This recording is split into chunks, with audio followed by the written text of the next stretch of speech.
마태복음 강좌 제19강이 되겠습니다. 1절부터 30절까지가 되군요.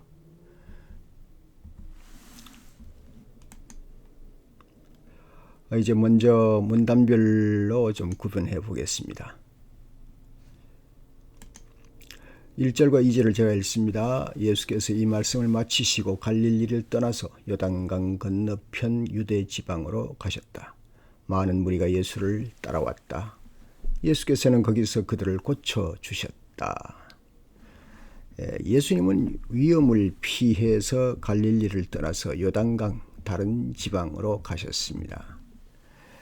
우리는 우리 자신을 불필요한 것에 내어줄 필요가 없습니다.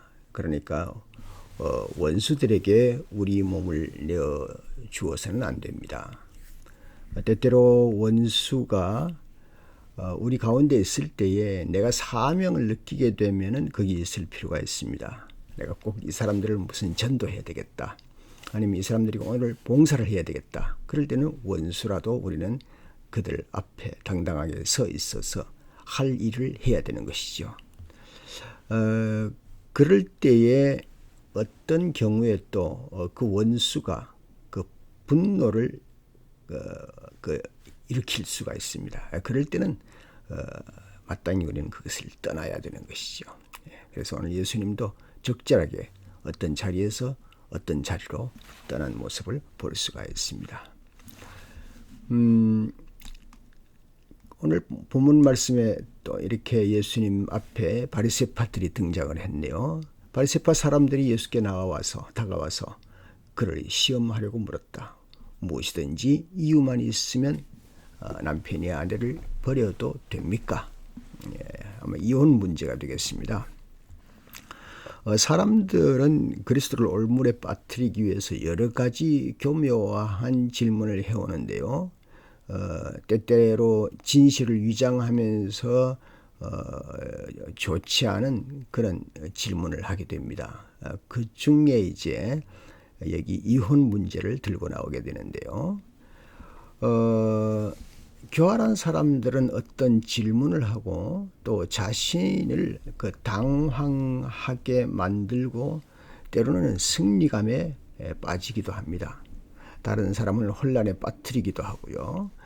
그렇게 하는 걸 또 즐거움으로 삼는 사람들도 있습니다. 우리가 참 그런 일에 조심해야 되겠죠. 예수님은 자기를 올무에 빠뜨리려고 하는 그런 변덕스러운 질문에 성실하게 대답을 하셨습니다. 무엇이든지 이유만 있으면 남편이 아내를 버려도 됩니까? 하는 그런 질문이죠. 우리가 만약에 어떤 대적자들로부터 어떤 질문을 올무에 걸어놓고 질문을 한다고 발견되어지면 우리는 그때 당시에 말이죠, 초조할 필요는 없습니다. 그리고 분노를 터뜨릴 필요도 없고요. 왜냐하면 그들이 원하는 것은 바로 그리스도인이 초조하고 분노하는 것을 보려고 하는 것이기 때문에 그 목적 달성을 우리가 이루어 줄 필요가 없는 것이죠. 둘째는 대답을 원치 않을 때는 그냥 침묵하고 있을 필요도 있습니다. 가만히 있을 필요가 있는 것이죠. 왜냐하면 그들의 질문이 사실은 궤변일 수 있기 때문이죠. 궤변에 섞인 내용으로 결국 많은 남을 넘어지게 하는 사람들이 많이 있으니까요. 그럴 필요가 없는 것이죠. 세 번째는요. 좀 전에 말씀드린 대로 만약에 이 장소가 하나님을 알게 한다든가 아니면 그 사람을 변하게 하는 어떤 찬스가 된다든가 그럴 때는 담담하게 충분히 설명을 할 필요가 있습니다. 그래서 우리는 사실상 어디든지 선교지이면서 어디든지 그곳이 선교지가 아닌 먼지를 떨어버려야 할 그럴 장소도 있을 수가 있는 것입니다. 이제 4절, 5절을 보시게 되겠습니다.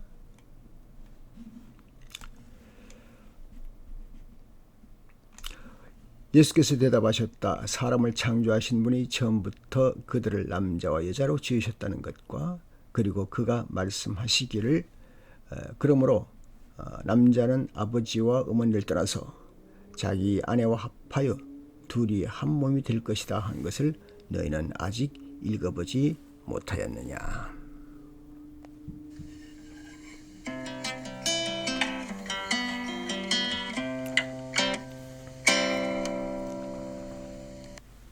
결혼은 인간 행복을 위해서 하나님이 제정하신 것입니다. 그러나 많은 경우에 불행을 가져올 수도 있죠. 결혼이라는 것이요. 하나님이 세우신 가정의 원래 의도는 사람이 행복하게 사는 것이죠. 예. 그런데 어떻습니까? 욕심을 가지게 되는 것이요. 사람이 욕심을 가져서 욕심 때문에 상대방에게 어떤 해를 주는 경우가 있습니다. 예. 그러나 그 욕심을 버린다면은 하나님의 그 원래의 결혼의 원칙에 제정하신 대로 우리가 살아갈 수 있게 되는 것이죠. 그러므로 우리는 결혼을 가볍게 여기거나 서둘러서도 안 됩니다. 결혼은 이 세상의 행복과 내세의 축복과도 관계가 있는 것입니다. 더 나아가서 믿음의 전통을 이어서 후손을 키우는 큰 학교라고도 볼 수가 있습니다. 가정을 조금 말씀드린다면 말이죠. 가정은 첫째, 각가지 감정과 성격이 다름에도 불구하고 함께 이루어 나가야 하는 사회의 작은 기초 공동체, 기초 구성체가 되는 것입니다. 쌍둥이도 성격이 다르잖아요. 예. 그럼 마찬가지로 결국 같은 부모에게 태어난 자녀, 또 같은 배를 탄 남녀, 아빠와 엄마, 모두 다가 성품도 다르고 자라난 배경도 다릅니다. 그러나 함께 성취해 나가야 할 목적을 가지고 한 배를 탄 사람들이라고 볼 수가 있죠. 두 번째, 이제 지위나 신분이 좌지우지하지 말아야 되는 것이죠. 그런데 이제 우리 동양에서는 이제 가부장적인 그런 원칙과 전통이 있어서, 그래서 아빠 말은 100% 순종. 그 좋지요, 좋기는. 그러나 이제 순종도 거기에 자녀들하고 충분한 대화 속에서 어떤 것을 건져낼 수 있는 그런 자세가 필요한 것이죠. 그러나 결국 이제 모든 사람이 각자 신분이 다르고 입장이 다르고 그렇지만은 함께 성취할 수 있는 그런 좋은 장소라고 볼 수가 있겠습니다. 셋째는 나이나 기질, 재능이 적절히 조화됩니다. 자녀들도 이제 어떤 자녀들은 음악을 좋아하는 자녀가 있고 어떤 자녀들은 미술을 좋아하는 자녀가 있죠. 그럴 때에 음악과 미술이 어떻게 서로 이렇게 융합되고 또 하나의 모자이크로 아트가 될 수 있을까, 그렇게 보는 것이 좋을 줄 압니다. 뿐만 아니라 이제 네 번째는 부족한 서로의 신앙과 지식을 채워갈 수 있는 장소가 되고요. 또 우리의 피곤한 삶을 이루어갈 수 있는 그런 회복의 치유 자리라고 될 수가 있습니다. 마지막에 우리 가정이라는 것은 미래를 함께 성취해 나갈 수 있는 기초를 만드는 그런 건축 사업 같은 것이라고 볼 수가 있겠습니다. 오늘 본문 5절에 보면은 남자는 아버지와 어머니를 떠나서 자기 아내와 합하여서 둘이 한 몸이 된다, 그렇게 말씀을 했는데요. 예. 이것은 이제 주님께서 그 부모 아래서 태어난 자녀들이 점점 자라나서 이제 결혼을 해서 새로운 가정을 이루어 나가는 그런 아주 아름다운 단계를 말씀하시면서 둘이서 결국은 긍정적인 미래를 건설해 갈 수 있다, 그런 것을 말씀한 것이라고 볼 수가 있겠습니다. 예.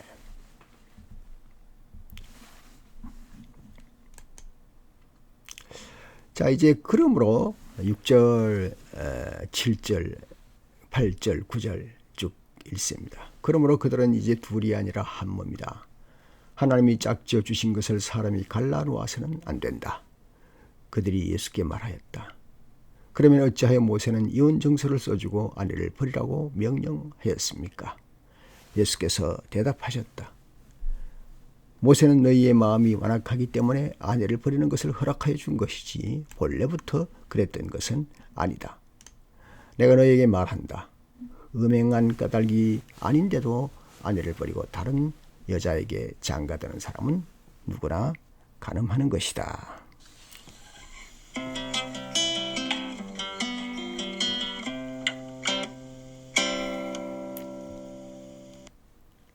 예, 9절 그 9절에 한 가지 이유가 아닌, 한 가지 이유가 아닌 다른 것으로, 근데 성격이라든가 의견 차이라든가 상당한 입장을 달리하는 것 때문에 법정에 서는 그런 일이 흔한데요.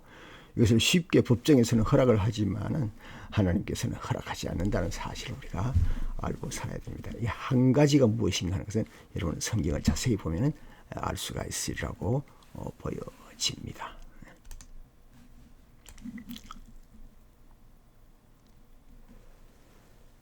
예, 오늘 이 문단별 요약은 뭐 계속해서 이제 어린이를 축복하시고, 그리고 이어서 이제 부자 젊은이가 나오는데요. 부자 젊은이에 대해서 좀 살펴보도록 하겠습니다. 먼저 16절을 보십시다.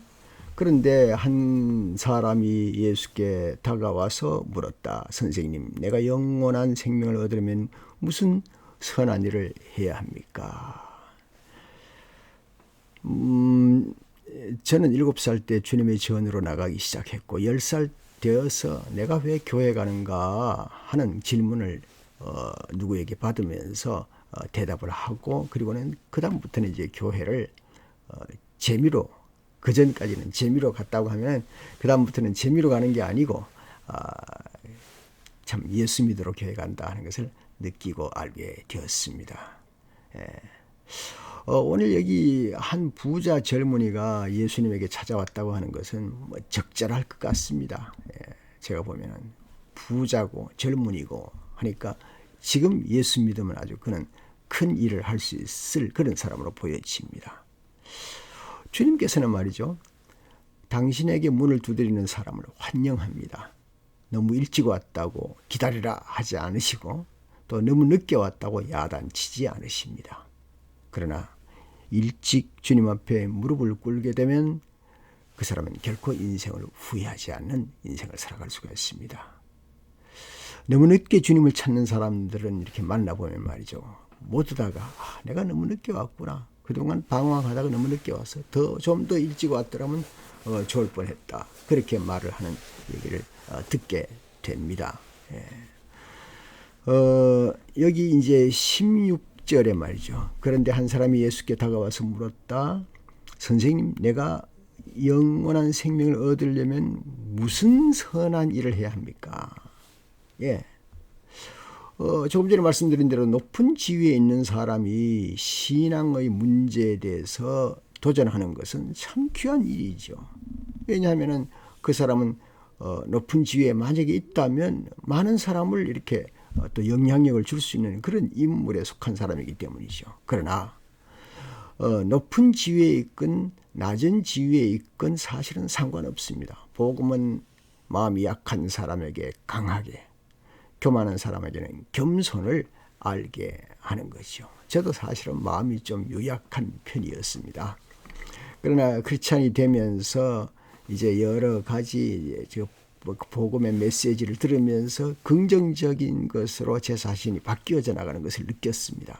좀 더 자신감 있게 살아야 되겠다, 복음으로 살아야 되겠다, 그렇게 이제 하면서 살아온 덕분에 그나마도 그 덕분에 폭풍 같은 40년의 목회 생활을 무사히 마쳤습니다. 뭐 잘했다 못했다가 아니라 그냥 무사히 마쳤다는 사실입니다. 복음은 무지하고 방탕한 사람은 무분별해서 떠나게 되고, 자신의 이기심이나 물질에 빠져있는 사람은 손을 펴고 구제할 수 있는 긍휼로 변하는 사례가 참으로 많습니다. 물론 변하지 않는 사람도 많습니다. 그러나 변할 수 있습니다. 결국 우리가 연구할 것, 준비해야 될 것은 무엇인가 하면은 우리가 영원한 삶을, 행복한 삶을 사느냐, 아니면 비참한 인생을 살다가 비참한 삶으로 끝이 나느냐, 그게 문제입니다. 여러분 아시는 대로 사람은 결국 늙고 병들고 그리고 죽습니다. 그러할 때 물질이나 명예 그리고 나를 지켜준다고 하는 그 돈, 예? 그런 것들이 어떻습니까? 한갓 물거품으로 끝나고 말지 않습니까? 그러나 신앙으로 살고 구원의 감격과 기쁨으로 산 사람은 조용히 홀가분하게 눈을 감을 수가 있습니다. 우리는 그런 사람을 주변에서 많이 볼 수가 있습니다. 왜냐하면 그 길은 영생의 길이요, 또 구원의 감격 속에 살아가는 삶이기 때문에 사실은 믿음의 삶이 우리의 삶에 있어서 가장 중요하다, 그렇게 다들 말씀하고 있고 저도 그렇게 주장을 합니다. 이 세상은 그 부유한 삶에 대한 거짓 투성이가 참 많습니다. 여러 가지 옷이라든가 뭐 오락이라든가 또 행복을 주겠다고 하는 여러 가지 조건이라든가 사람을 유혹하는 것들이 참 많습니다. 예, 많습니다. 그러나 거기에 빠지게 되면은 결국 신앙은 뭐 그러한 자리를 깨트릴 수 있는 그런 역할을 하게 되는 것이죠. 부한 사람도 신앙을 가질 수가 있습니다. 영생의 기쁨을 가질 수가 있습니다. 그 사람이 영생의 기쁨을 가질 때에 아주 결정적인 순간에 이 자기의 부가 하나님을 기쁘시게 하는 일의 수단으로 사용되고 사회에 유익을 남길 수 있기 때문입니다. 오늘 저는 이렇게 말한 이유는 역시 이제 예수에게 다가온 한 청년이 부자라고 했기 때문에 제가 말씀을 드리는 겁니다. 그 다음 보겠습니다.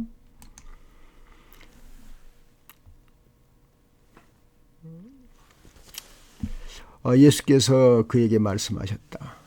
어찌하여 너는 나에게 선한 일을 묻느냐? 선한 분은 한 분이다. 내가 생명에 들어가기를 원하면 계명들을 지키라. 그가 예수께 물었다. 어느 계명을 지켜야 합니까? 예수께서 대답하셨다. 살인하지 말라, 간음하지 말라, 도둑질하지 말아라, 거짓 증언을 하지 말아라. 아버지와 어머니를 공경하여라. 그리고 내 이웃을 내 몸과 같이 사랑하여라.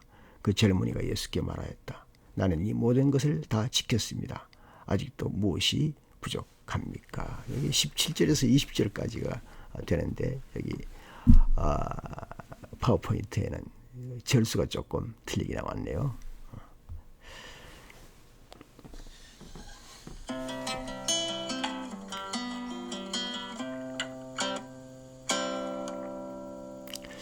신앙에 대해서 말을 할 때요, 사람들이 보통 신앙에 대해서 무슨 말을 합니까? 내가 무엇을 해야 합니까? 그렇게 말을 합니다. 무엇을 해야 합니까? 그런데 구원을 잘 모르는 것이죠. 이제 구원을 바로 알지 못할 때 잠깐만요.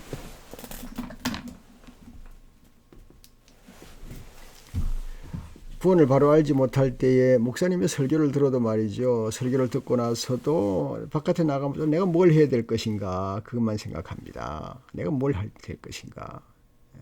목사님의 설교를 들어도 계속 그 생각을 하게 되는 것이죠. 교회 문 밖에 나가서는 계속해서 내가 뭘 해야 크리스찬으로서 뭘 해야 되는 것이지 생각을 합니다만, 워치만 리의 원칙에 의하면 가만히 있어라, 가만히 있어라, 가만히 제자리에 앉아 있어라, 그렇게 말을 하죠.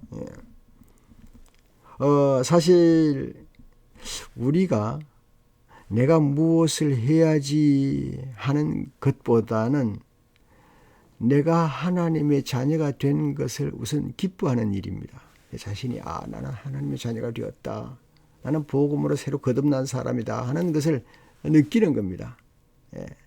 그러니까 복음으로 거듭나지 못하면은 무엇입니까? 자꾸 내가 뭘 해서 복음의 사람이 되어가려고 애쓰는 겁니다. 아니요, 그건 틀린 것입니다. 내가 아무리 세련되게 살고 아무리 선한 마음을 먹고 아무리 구제사업을 하고 아무리 봉사사업을 하고 교회 멤버가 돼서 교회 봉사를 열심히 한다고 할지라도 사실은 그것이 구원받은 조건이 되는 것은 결코 아닙니다. 예수께서 말씀하셨다. 왜 내가 완전한 사람이 되려고 하면 가서 내 소유를 팔아서 가난한 사람들에게 주어라. 그리하면 내가 하늘에서 보화를 차지하게 될 것이다. 그리고 와서 나를 따르라. 그럴 때 그 젊은이는 이 말씀을 듣고 근심을 하면서 떠나갔다. 그에게는 재산이 많았기 때문이다. 예수께서 제자들에게 말씀하셨다. 내가 진정으로 너희에게 말한다. 부자는 하늘나라에 들어가기가 어렵다. 내가 다시 너희에게 말한다. 부자가 하나님 나라에 들어가는 것보다 낙타가 바늘길로 지나가는 것이 더 쉽다. 제자들이 이 말씀을 듣고 깜짝 놀라서 말하였다. 그러면 누가 구원을 얻을 수 있습니까? 예.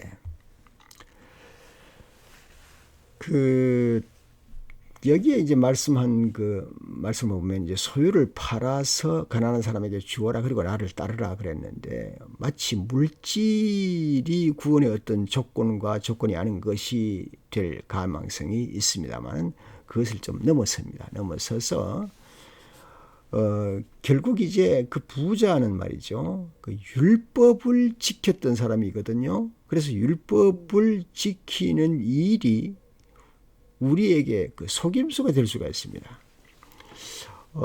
여러분 율법을 지켜보았습니까? 율법을 지킬 때에 그 율법이 어떻습니까? 끝이 없지요. 지켰는데 또 지킬 것이 있고 지켰는데 또 지킬 것이 있고 예.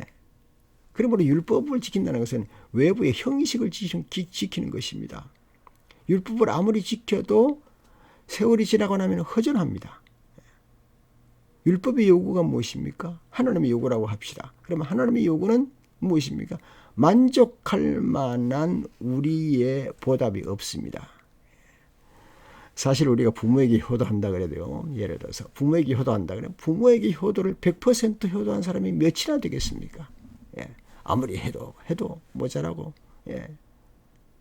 그렇지 않습니까? 그것이 결국 이제 율법이라고 할 때는 더한 것이죠. 하나님의 율법은 아무리 지켜도 더 못하는 것이죠. 그래서 결국은 계명을 아무리 지키고 나도 허전한 마음을 달랠 길이 없죠. 그것은 이 세상에 태어난 많은 현자들, 공자나 석가도 다 마찬가지인 거죠. 아무리 완성을 향해서 달려간다 할지라도 못 이르게 되고 말았다는 자신을 발견하게 되는 것이죠. 그러나 결국 무엇입니까? 다른 것이 없습니다. 하나님 앞에 납작 엎드리는 겁니다. 납작 엎드려서 자기 포기의 단계에 이르는 겁니다. 오늘 예수님께서는 여기에 젊은 청년에게 소유를 팔아서 가난한 생명을 주어라 그리고 나를 따르라 하는 것은 말이죠. 보화를 이렇게 해라 저렇게 해라 내 물질을 이렇게 해라 저렇게 해라는 그런 명령이 아니고 일단은 하나님 앞에 납작 엎드리고 하나님 앞에 제로로 만들어라 하는 그런 말씀이 되는 것입니다. 만약에 어떤 사람이 하나님 앞에 납작 엎드리기만 한다면 그 사람이 물질이 부하든 가난하든 간에 그 삶 속에 새로운 인생의 그 출발이 느껴지게 되고 하나님을 만나는 역사가 일어나게 되는 것이지요. 예수께서 그들을 눈여겨보시고 말씀하셨다. 사람은 이 일을 할 수 없으나 하나님은 무슨 일이나 다 하실 수 있다. 이 말씀을 듣고 베드로가 예수께 말하였다. 보십시오. 우리는 모든 것을 버리고 선생님을 따랐습니다. 그러니 우리가 무엇을 받겠습니까? 예수께서 그들에게 말씀하셨다. 내가 진정으로 너희에게 말한다. 새 세상은 인자가 자기의 영광스러운 보좌에 앉았을 때에 나를 따라온 너희도 12보좌에 앉아서 이스라엘 12지파를 심판하실 것이다. 내 이름을 위하여 집이나 형제나 자매나 아버지나 어머니나 자식이나 땅을 버린 사람은 100배나 받을 것이요 또 영원한 생명을 물려받을 것이다. 그러나 첫째가 된 사람이 꼴찌가 되고 꼴찌가 된 사람들이 첫째가 되는 경우가 많을 것이다. 말씀하셨습니다. 그리스도를 위해서 모든 것을 버린다. 이것은 우리의 의무입니다. 아니 나는 예수 믿으면 더 좋은 걸 얻을 줄 알았는데 버리란 말입니까? 곤란합니다. 이런 사람들이 있겠지요. 예. 하나님 앞에 나타나서 하나님의 구원을 바란다고 하는 것은 일단 나를 버리는 것이지요. 예. 그 버리는 것이 무엇입니까? 그냥 가지고 있는 것을 말 그대로 버리는 겁니다. 내가 그물을 가지고 있으면 그물, 배를 가지고 있으면 배를 버리는 것이죠. 궁전을 가지고 있으면 궁전을, 왕관을 가지고 있으면 왕관을 버리는 것이죠. 그럼 어떻게 이걸 버리는가? 전 두 가지로 생각할 수가 있습니다. 첫째는요, 그냥 버리는 겁니다. 과감하게 다 버리고 홀가분하게 내 몸이 그 물질과 부유와 권한 그리고 나를 둘러싸고 있는 모든 것들을 등지는 겁니다. 일단은. 참 가혹하지요. 그러나 그렇게 해야 되는 것이죠.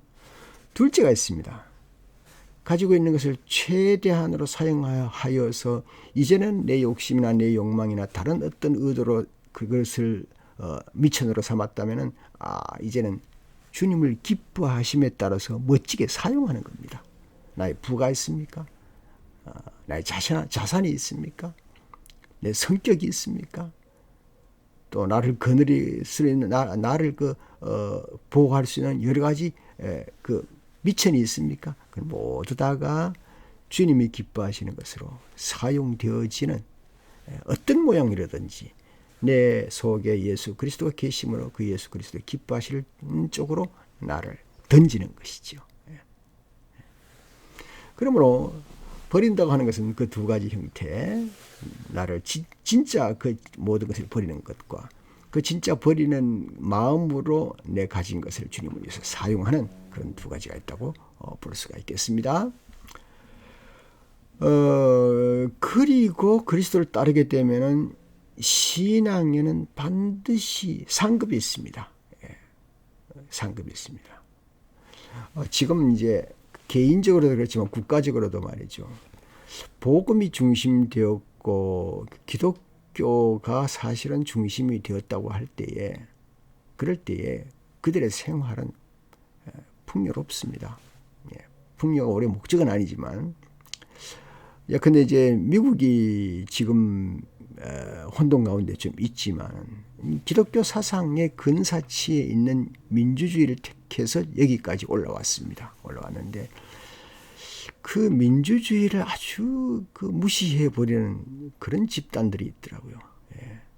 물론 우리가 신본주의를 살아야 한다지만 신본주의 정치라는 건 참 힘듭니다. 그래서 복음에 가깝게 접근하는 것이 바로 민주주의다.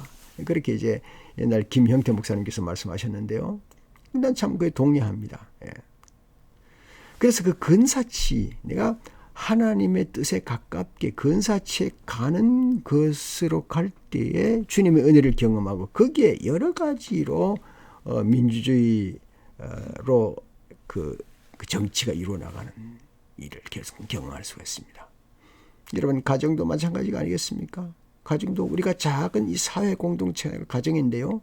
가정도 어린아이 하나의 생각을 들어주고 또 어른의 바람도 무시하지 말고 할아버지, 할머니, 아버지, 어머니, 자녀들 모두 다가 이렇게 각자 어떤 그 포지션이 달라도 서로가 말을 들어주고 무시하지 말고 서로 격을 두지 말고 막내나 장남이나 격을 두지 말고 서로 이렇게 함께 꾸려 나간다면 성경, 신구약 성경의 기초에서 함께 꾸려 나간다면 그 가정은 온전한 가정이 될 수가 있습니다. 물론 이제 부권은 살아있어야 되겠죠.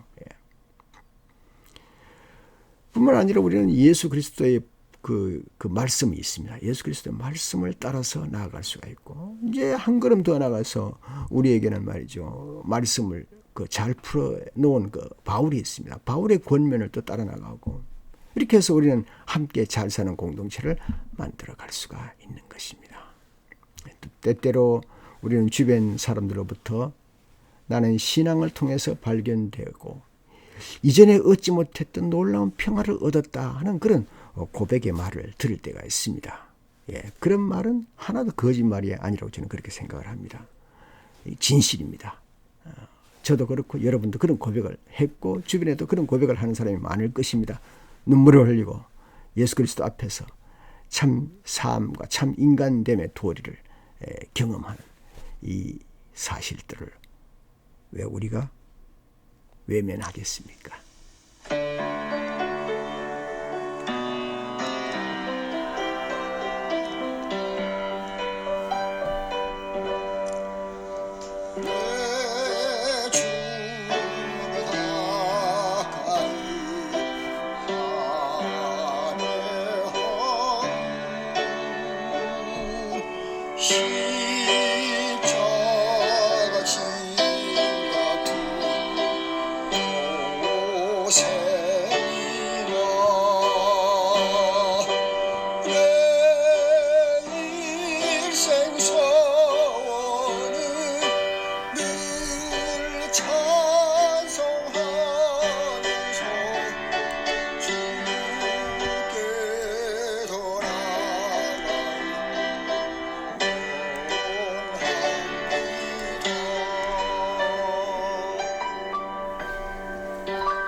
네, 이제 마태복음 강좌 제 19강을 지금 마치겠습니다. 20강에서 여러분 뵙도록 하겠습니다.